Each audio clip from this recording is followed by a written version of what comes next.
창의성의 대가들. 창의성은 특정 분야에 제한된 것이 아니다. 창조지능을 가진 사람들은 많은 분야에서 남보다 현저히 뛰어난 성과를 거둘 수 있다. 다음은 창조적인 분야를 다룬 사람들이다. 뜻밖의 결과를 발견한 과학자 마리 퀴리, 영을 딛고 끈질기게 버틴 발명가 토머스 에디슨, 생전에 인정받지 못한 위대한 화가 빈센트 반 고흐, 200년이 지난 지금도 우리를 매혹시키는 신동 모차르트, 자기 희생으로 국가를 변화시킨 지도자 마하트마 간디, 학계를 바꾼 수학자 알베르트 아인슈타인, 헤아릴 수 없이 많은 사람들에게 영감을 불어넣은 조각가이자 화가 미켈란젤로, 사람의 마음을 읽을 수 있는 시각장애자 헬렌 켈러, 오늘날까지 그 누구도 능가하지 못하는 장인 안토니오 스트라디바리우스, 우아함의 전형을 보여주는 무용가 프레드 아스테어, 사랑과 존경심으로 불가능을 가능으로 바꾼 위대한 교육자 제이미 에스칼란테. 다음은 이들의 공통점이다. 탁월한 업적을 남겼다. 범한 재능이나 능력을 보여주었다. 끈질기게 노력했다. 노력 끝에 독특한 방법을 알아냈다. 남들에게 없는 지식이나 이해력을 지니고 있었다. 기꺼이 위험을 무릅쓰고 변화를 받아들였다. 이행밖의 행동을 취하고자 하는 욕구를 가지고 있었다. 의문을 제기하는 용기를 지니고 있었다. 새로운 가능성을 마음속에서 그릴 수 있었다. 창의성의 여러 측면. 많은 연구자들은 창의성의 종류가 다양하다고 시사했다. 예를 들어 하워드 가드너는 5가지 유형의 창의적인 사람들을 살펴보았는데 문제 해결사, 이론 창설자, 예술가와 발명가, 틀에 박힌 노동자, 사회활동가가 그들이다.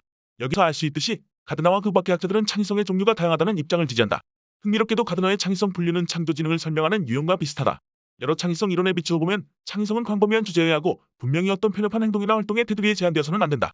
만약 경우 사람들은 먼저 창의성을 거부하고 무시하며 얕본다. 빈센트 반 고흐가 생전에 매매한 그림이라곤 동생 테오에게 팔았던 작품이 유일했고 알렉산더 그레이엄 벨은 전화기를 처음 대중에게 공개했을 때 비웃음을 샀다.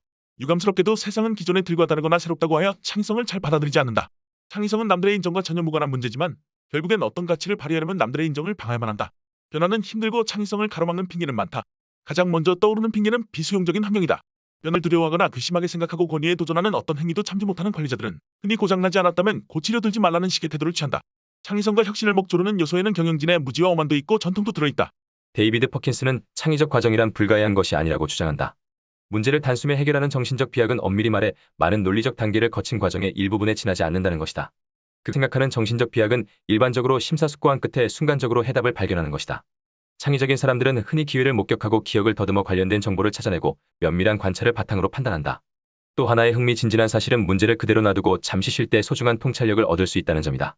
휴식을 얻고 재충전한 사람들은 문제를 새로운 시각으로 볼 수 있기 때문이다. 창의성의 흥미진진한 측면은 그것이 사방에 널려 있다는 것이고 창의적 아이디어의 정확한 원천을 그것을 생각해낸 사람조차 정확히 모른다는 점이다. 창의성은 열린 마음과 관찰, 기억에서 비롯된다.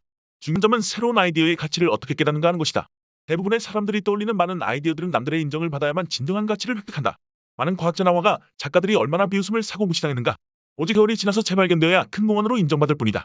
그 유명한 사례로 빈센트 반 고흐와 에밀리 디킨슨이 있다.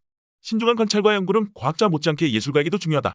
그렇지만 그 관찰과 연구의 모습이 다른데 예술가는 거장들의 솜씨를 연구하고 그들이 본 것을 탁월하게 묘사할 수 있는 방법에 깊은 관심을 기울인다. 연구는 흔히 그렇듯하지 않은 일, 겉보기에 무관한 일이나 관찰에서 비롯된다. 큰 뜻을 품은 예술가는 평생 동안 박물관, 극장, 음악, 문학에 몰두하고 자연의 아름다움을 즐길 때 비로소 사물을 인식하는 특별 능력과 시각을 얻는다. 아인슈타인은 일상생활 중에 생각의 실험놀이를 하곤 했다.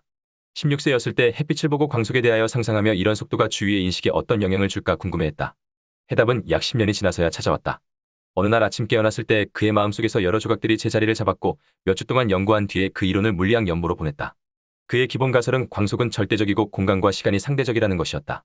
그의 이 이론은 물리학자들 사이에서 큰 논란을 불러일으켰는데 재미있게도 최근의 연구에서 절대적인 광속이 실제로 약간의 변화가 있을 수 있다는 것이 밝혀졌다. 아인슈타인은 그의 수학적 능력을 활용한 고도의 창조지능으로 돌파구를 찾았다. 그것과 직관, 합리성, 혁신을 결합하여 물리학의 기본 이해를 바꾸고 원자시대를 열었다. 이런 돌파구 덕분에 지식은 인류 역사상 많은 진보를 할 수 있었다. 창의적 순간은 어디에서 오는가? 상가와 과학자는 몇 세기 동안 그 문제를 심사숙고해왔다. 이런 순간은 일반적으로 의식적인 노력과 동떨어져 있고 오히려 마음이 열려 있을 때 찾아오기 십상이다. 모차르트의 말에 따르면 최고의 악상은 주위 사람들과 떨어져 완전히 혼자 있고 기분이 좋을 때 떠올랐으며 그런 환경에서 아이디어가 흘러넘쳤다고 한다. 흥미롭게도 그는 어디에서 악상이 떠올랐는지 알지 못했지만 그 악상들이 억지로 쥐어짜서 나온 것은 아니라는 것을 알고 있었다. 톰스 에디슨에 관한 일화는 창의적인 사람이 어떻게 행동하는지 보여주는 또 다른 사례이다. 친구 사이러스 이튼과 함께 일하던 에디슨은 난청이 심했다. 이튼은 왜 보청기를 개량하지 않는지 에디슨에게 물어봤고 에디슨은 얘기를 듣고 싶은 마음이 별로 없다라고 대꾸했다.